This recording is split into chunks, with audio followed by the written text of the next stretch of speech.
کیا کہا حسان بن ثابت نے؟ کہتے ہیں یا رسول اللہ آپ سے زیادہ حسین میری آنکھوں نے دیکھا ہی نہیں، آپ سے زیادہ حسین میری آنکھوں نے دیکھا ہی نہیں، اور آپ سے زیادہ خوبصورت کسی ماں نے جنا ہی نہیں۔ فرماتے ہیں آپ تو ہر عیب سے پاک پیدا کیے گئے یا رسول اللہ، اللہ نے آپ کو ویسے ہی بنایا جیسے کہ آپ کی مرضی و منشا رہی ہو۔ عزیزان گرامی، اگر حسان بن ثابت کی بات کریں، کوئی یہ کہے کہ انہوں نے کہاں دنیا دیکھی ہوگی، حضور کو صرف دیکھا اور تعریف کر لی، تو ہم سدرہ کے مکین کی بارگاہ میں چلتے ہیں۔ جبرائیل امین جن سے کوئی دنیا کا خطہ شاید رہ گیا ہو، ہر نبی پر انہوں نے وحی اتاری ہے اللہ کی طرف سے، اور ہر کائنات کے زمانے کو دیکھا۔ جبرائیل امین کی زبان کی ترجمانی کرتے ہوئے شاعر نے کہا، بارگاہ مصطفیٰ صلی اللہ تعالی علیہ وسلم میں ایک دن وہ حاضر ہوئے اور کہنے لگے، آفاق ہا گردیدہ ام بسیار خوباں دیدہ ام۔ کہتے ہیں میں نے کائنات کے بہت سارے مملکتوں کو چھان لیا ہے، بسیار خوباں دیدہ ام، بہت سے اچھے اچھوں کو دیکھا ہے، لیکن یا رسول اللہ تو چیزیں دیگری، اے اللہ کے رسول آپ ایک الگ ہی چیز ہو، آپ کے مثل نہ میں نے پہلوں میں دیکھا نہ کبھی اس زمانے میں دیکھا۔ یہ کون کہتا ہے؟ جبرائیل امین سدرہ کے مکین سید الملائکہ کہہ رہے ہیں۔ عزیزان گرامی وقار، مصطفیٰ کریم صلی اللہ تعالی علیہ وسلم کے حسن اور آپ کے جمال کو ہر سنی مسلمان کو پڑھنا بھی چاہیے، سمجھنا بھی چاہیے۔ کیوں؟ اس لیے کہ محبوب کا حلیہ جب نگاہوں میں آتا ہے تو ہمیشہ آنکھوں میں بس جاتا ہے، اور پھر اس حسین چہرے کو تصور میں لے آؤ تو دنیا کا حسن تمہیں دھوکہ بھی نہیں دے گا، دنیا کا جمال تمہیں پھر اپنی طرف فریفتہ نہیں کرے گا۔ جس کی نگاہوں میں جمال مصطفیٰ آئے، دنیا کا حسن اسے ورغلا نہیں سکتا۔ یہ تو ہماری کمزرفی ہے، یہ ہماری طرف سے کوتاہی و سستی ہے کہ ہم نے رخ مصطفیٰ کو پڑھا نہیں۔ صحابہ نے من وعن تصویر مصطفیٰ کتابوں میں لکھ دیا ہے۔ یہ اور بات ہے کہ تصویر حضور اکرم صلی اللہ تعالی علیہ وسلم کی نہیں بنائی گئی، لیکن خط و خال پورے صحابہ نے اس طرح سے لکھ دیے کہ آج بھی اگر تم تنہائی میں بیٹھ کر کے ان خط و خال کی تصوراتی زندگی میں جاؤ گے، میرا یقین ہے کہ تمہیں دیدار مصطفیٰ نصیب ہوگا۔ اللہ کے حبیب صلی اللہ تعالی علیہ وسلم کی وہ تصویر تمہارے ذہن میں چھپ جائے گی۔ آج ہمارا عنوان سخن یہی ہے، بارگاہ مصطفیٰ صلی اللہ تعالی علیہ وسلم کے حسن و جمال، آپ کے خد و خال، آپ کا قد و قامت، آپ کا حلیہ مبارکہ۔ اس لیے کہ ہر مسلمان کو یہ جاننا بھی ضروری ہے کہ میرے نبی دکھتے کیسے تھے، وہ چلتے کیسے تھے، حضور پاک بات کرتے تو کیسے بات کرتے تھے، بیٹھتے تو کیسے بیٹھتے۔ اس لیے کہ خالی صرف ہمیں کہانیاں اور گیت سنانے کے لیے نہیں، قرآن نے حکم دیا ہے کہ رسول کی زندگی میں تمہارے لیے نمونہ عمل ہے، ہمارے لیے تو آئیڈیل ہیں، ہمارے لیے وہ آئیڈیل ہے، تو ہمیں ان کی ہر چیز سیکھنا ضروری ہے۔ رسول کریم صلی اللہ تعالی علیہ وسلم کو اللہ تعالیٰ نے دنیا میں دونوں عظیم نعمتوں سے نوازا، حسن سیرت بھی عطا کیا، حسن صورت بھی عطا کی۔ سیرت میں آپ کا مثل کوئی نہیں جو کل آپ نے سماعت کیا، اور صورت میں بھی آپ کے مثل کوئی نہیں۔ اللہ کے حبیب صلی اللہ تعالی علیہ وسلم کے مثل صورت کسی کی نہیں۔ صحابہ اکرام نے الگ الگ انداز میں حضور کی بارگاہ میں ترانے پیش کی ہیں، قصیدے اور تعریف بھی کی ہے اللہ کے حبیب صلی اللہ تعالی علیہ وسلم کیسے تھے۔ لیکن ایک بات یاد رکھیں، حضور اکرم صلی اللہ تعالی علیہ وسلم کی جو خوبصورتی تھی وہ مثل آئینہ ہے۔ ایک بات سمجھ لیں کہ آئینے میں ہر آدمی اپنے ہی چہرے کو دیکھتا ہے، اور جس کا چہرہ بھدا ہو آئینے کا قصور نہیں ہے۔ ایک روایت سے میں اپنی اس گفتگو کو شروع کرتا ہوں۔ حضور پاک صلی اللہ تعالی علیہ وسلم صحابہ کے ساتھ بیٹھے تھے، ابو جہل آیا اور کہا محمد تم سے زیادہ بدصورت میں نے کسی کو نہیں دیکھا، معاذ اللہ رب العالمین۔ حضور پاک صلی اللہ علیہ وسلم نے کہا صدقتا، تو سچ کہہ رہا ہے۔ چلا گیا۔ تھوڑی دیر کے بعد حضرت ابوبکر صدیق رضی اللہ تعالیٰ عنہ تشریف لائے۔ کہا یا رسول اللہ صلی اللہ علیہ وسلم آپ سے زیادہ حسین و جمیل میں نے کسی کو نہیں دیکھا۔ اللہ کے نبی صلی اللہ علیہ وسلم نے فرمایا صدقت یا ابوبکر، اے ابوبکر تو نے سچ کہا۔ صحابہ جو موجود تھے انہوں نے پوچھا ابو جہل سے بھی آپ نے کہا سچ کہا, صدیق اکبر سے بھی کہا تو سچ کہہ رہا ہے, دونوں سچے کیسے ہو سکتے ہیں؟ ایک نے آپ کی برائی کی, دوسرے نے آپ کی تعریف کی. اللہ کے حبیب صلی اللہ علیہ وسلم نے فرمایا اے میرے صحابہ, در حقیقت میرا رخ انور آئینے کی مثل ہے, جو مجھے دیکھتا ہے وہ اپنی سیرت کو دیکھتا ہے. ابو جہل نے اپنی قباحت کو دیکھا, اپنی برائی کی. صدیق نے اپنی خوشحالی کو دیکھا, اپنی خوبصورتی کو دیکھا اور میری تعریف کی.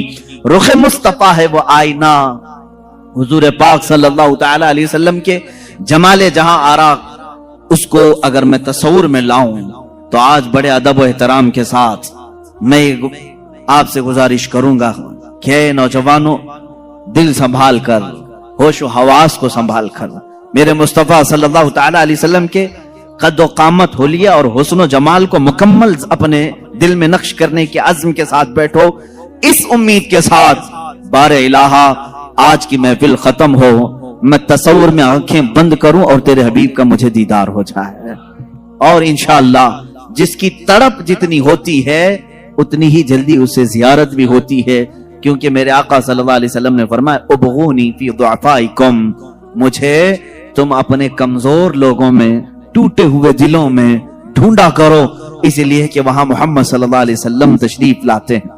عزیزان گرامی, میرے آقا صلی اللہ تعالی علیہ وسلم کی سیرت طیبہ کے باب میں آپ کا حلیہ مبارکہ بھی بیان کرنا آتا ہے. یہ اسی کی ایک شاخ ہے. حضور اکرم صلی اللہ تعالی علیہ وسلم جب جوان ہوئے اور آپ نے اعلان نبوت فرمایا تب تو آپ کی عمر مبارک 40 سال کی تھی, اور جب آپ نے ہجرت فرمائی جب 53 سال کی تھی عمر پاک آپ کی. اب 53 سال کی عمر میں صحابہ اکرام نے جو حلیہ بیان کیا, پھر جوانی کا حال کیا رہا ہوگا. جو صحابہ سیرت کے ان گوشوں میں بیان کی ہیں کہ میرے آقا کا حلیہ ایسا تھا, وہ اتنا حسین ہے کہ جو 25 سال کی جوانی کا حسن رہا ہوگا وہ کس انداز کا رہا ہوگا. صحابہ میں حضرت سمرہ بن جندب رضی اللہ تعالیٰ عنہ, حضرت سمرہ بن جندب رضی اللہ تعالیٰ عنہ سے روایت ہے, حضرت براء بن عازب رضی اللہ تعالیٰ عنہ سے روایت. کچھ صحابہ اکرام ہیں جنہوں نے حضور صلی اللہ علیہ وسلم کے حسن و جمال کو روایتوں میں نقل کیا. فرماتے ہیں 14ویں کی رات تھی, چاند افق پر طلوع تھا بڑے آب و تاب کے ساتھ, اور اسی رات کو اللہ کے نبی صلی اللہ تعالی علیہ وسلم اپنے حجرہ انور سے باہر تشریف لائے. آپ کے جسم اقدس پر سرخ رنگ کا دھاری دار جبہ تھا, لال رنگ کا جس میں دھاریاں تھیں. اللہ کے نبی صلی اللہ تعالی علیہ وسلم وہ زیب تن کر کے باہر آئے. صحابہ میں سے کہتے ہیں ہم ایک بار چاند کو دیکھتے, پھر ایک بار رسول پاک کو دیکھتے, ایک بار چاند کو دیکھتے, پھر حضور کو دیکھتے. اخیر میں ہمارے دل و دماغ نے کہا چاند تو پھیکا پڑ گیا میرے روح محمدی صلی اللہ علیہ وسلم پر. میرے آقا صلی اللہ تعالی علیہ وسلم کے جسم اقدس کے سامنے چاند پھیکا لگتا تھا, اور حضور کا حسن وہ بھی سرخ دھاری دار جبے کے اندر. وہ کہتے ہیں ایسا لگتا تھا کہ پورے گلشن میں ایک گلاب کھلا ہوا ہے. اور اعلیٰ حضرت رضی اللہ تعالیٰ عنہ نے تو یوں فرمایا ہے کہ گلاب گلشن میں دیکھے ہیں لوگ, گلاب گلشن میں, لیکن مصطفیٰ کریم صلی اللہ تعالی علیہ وسلم کا حسن تو ایسا تھا کہ ایک گلاب میں سارا گلشن کھلا ہوا تھا, سارا گلشن کھلا ہوا تھا. صحابہ اکرام رضوان اللہ تعالی علیہ مجمعین نے, کئی صحابہ نے سورج سے تشبیہ دی, کہا میرے آقا صلی اللہ تعالی علیہ وسلم سورج سے زیادہ خوبصورت دکھتے تھے. صحابہ سے کسی نے پوچھا, آپ نے کہا سورج سے زیادہ خوبصورت, سورج کو تو کوئی دیکھ ہی نہیں سکتا. حضور پاک صلی اللہ تعالی علیہ وسلم کے حسن و جمال کو لوگ دیکھنے کے لیے وارفتہ ہوتے. اس صحابی نے کہا میں نے وہ دوپہر والا سورج نہیں کہا, وہ چاشت والا سورج کہا ہے, جس کو دیکھنے سے ہڈیوں میں بھی طاقت آتی ہے, جس کی روشنی سے بدن میں بھی قوت آتی ہے. اس کو ضحیٰ کہتے ہیں. قرآن پاک میں بھی وَالضُّحَىٰ وَاللَّيْلِ اِذَا سَجَىٰ, قرآن میں جو آیتیں آئی ہیں, ضحیٰ کہتے ہیں ناشتے کے وقت جو سورج نکلا رہتا ہے 8 بجے سے لے کر 9 بجے کے بیچ, جس کی ہلکی ہلکی سی روشنی تمہارے جسم پر ابھی ابھی گرماہٹ پیدا کرتی ہے, اور اس وقت سورج کی ٹکیا پر تمہاری نگاہیں بھی ٹکتی ہیں. اس سورج کو کہتے ہیں ضحیٰ, چاشت کے وقت والا سورج. جو پوری کرنیں دنیا میں پھیلا چکا ہوتا ہے، اور اللہ رب العزت نے خود رخ مصطفیٰ کو وہ صبح کے سورج سے تشبیہ دی ہے۔ عزیزان گرامی، اب یہاں تشبیہات بہت ساری ہیں، صحابہ کرام نے الگ الگ تشبیہیں دی۔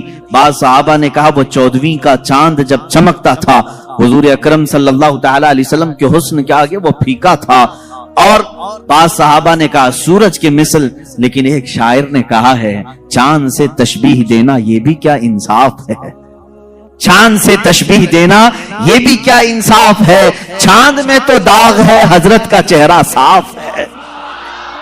یہ شاعر نے کہا چاند میں تو کبھی ہم 14ویں کو دیکھ کے چاند کو دیکھتے ہیں اس میں داغ نظر آتے ہیں، اور شاعر نے کہا چاند سے تشبیہ دینا یہ بھی کیا انصاف ہے، چاند میں تو داغ ہے حضرت کا چہرہ صاف ہے۔ میرے آقا صلی اللہ تعالی علیہ وسلم کے رخ انور پر ایک دھبا بھی نہیں تھا، کبھی ایک کوئی اس طرح کی پھنسی نہیں آئی جس سے لوگ قباحت کر سکتے ہوں، کراہت کر سکتے ہوں۔ اب جس میں اطہر کا جو حلیہ سیرت میں بیان کیا گیا ہے وہ توجہ سے سنیں۔ اللہ کے حبیب صلی اللہ تعالی علیہ وسلم قد و قامت میں نہ بہت زیادہ لمبے تھے اور نہ پست قد تھے، درمیانی قد، لیکن وہ بھی اس کمال کا کہ اگر 1000 کے مجمع میں ہو تو سب سے بلند میرے آقا نظر آتے تھے۔ یہ قد و قامت، صحابہ نے فرمایا وہ بہت زیادہ لمبے نہیں تھے، بہت زیادہ پست قد بھی نہیں تھے، درمیانی قد، لیکن 1,00,000 صحابہ کے درمیان بھی ہوتے حضور کا چہرہ سب سے نمایاں نظر آتا اور سب سے بلند نظر آتا۔ یہ تو میرے آقا کا معجزہ بھی تھا۔ قد و قامت کے متعلق صحابہ نے یہ فرمایا، اور اس کے بعد صحابہ نے ام المومنین عائشہ صدیقہ رضی اللہ تعالیٰ، ام سلمہ رضی اللہ تعالیٰ، یہ وہ صحابہ اور صحابیات اور ازواج کی تذکرے میں کر رہا ہوں جنہوں نے میرے آقا صلی اللہ تعالی علیہ وسلم کے ساتھ اپنی زندگی کے لمحات بتائے ہیں اور صحبت پائی ہے، انہوں نے تاریخ میں حضور کا حلیہ رقم کیا ہے۔ اللہ کے نبی صلی اللہ تعالی علیہ وسلم کی پیشانی مبارکہ ابھری ہوئی تھی، چوڑی تھی، ایسی نہیں کہ بالکل چھوٹی ہو، کشادہ پیشانی تھی، اور حضور اکرم صلی اللہ تعالی علیہ وسلم کی دونوں بھویں جو تھی، ان کو بھویں کہا جاتا ہے، ابرو کہتے ہیں یا بھویں کہتے ہیں، یہ دونوں نہایت گھنے تھے اور بیچ میں آ کر کے مل جاتے تھے، یعنی دونوں بھووں کے درمیان ملاوٹ تھی، اتنا کشادہ نہیں، کھلے ہوئے نہیں، دونوں ابرو مل جایا کرتے تھے۔ یہ خوبصورتی کی اعلیٰ قسم ہوا کرتی ہے، اور حضور پاک صلی اللہ تعالی علیہ وسلم کی پلکیں نہایت گھنی اور لمبی تھی۔ حضور پاک صلی اللہ تعالی علیہ وسلم آنکھ بند کرتے تو نظر آتا، آنکھ کھولتے تو نظر آتا، بلکہ بعض صحابہ کہتے ہیں ایسا لگتا دن ہو رہا ہے رات ہو رہی ہے، دن ہو رہا ہے رات ہو رہی ہے۔ آنکھوں میں یہ جو پلکیں تھی کافی گھنی تھی، اور حضور اکرم صلی اللہ تعالی علیہ وسلم کی بینی مبارکہ یعنی ناک شریف، حضور اکرم صلی اللہ علیہ وسلم کی نہایت ہی کھڑی ناک تھی، سیدھی بالکل، ایسی نہیں کہ چوڑے ہوں یا نتھنے نظر آتے ہوں، لیکن کھڑی ناک تھی، ایسے لگتا تھا کہ جیسے بالکل کسی نے چاندی سے تراش کر کے رکھا ہو۔ یہ بھی صحابہ نے کہا حضور کا جسم ناز ایسا لگتا تھا جیسے کسی نے چاندی میں ڈھال کر کے اتارا ہے، اور یہ بینی مبارکہ تھی۔ اور حضور اکرم صلی اللہ تعالی علیہ وسلم کے رخسار مبارک، حضرت عائشہ صدیقہ فرماتی ہیں نہ بہت زیادہ ابھرے ہوئے تھے نہ بہت زیادہ چپکے ہوئے تھے، ہموار تھے، لیکن جب حضور مسکراتے تھے تو اس میں انار کی سرخی آتی تھی، اور جب ناراض ہوتے، غصہ ہوتے تو اس میں لال پن نظر آتا تھا۔ صحابہ اس سے محسوس کر لیتے حضور پاک صلی اللہ تعالی علیہ وسلم کے رخسار پاک۔ یہاں تک کہ ایک صحابی نے کہا حضور گورے رنگت کے تھے، لیکن گورے کا مطلب چونے جیسی سفیدی نہیں، بلکہ کہتے ہیں ایسے گورے جس کو کہتے ہیں گلابی رنگت ہو۔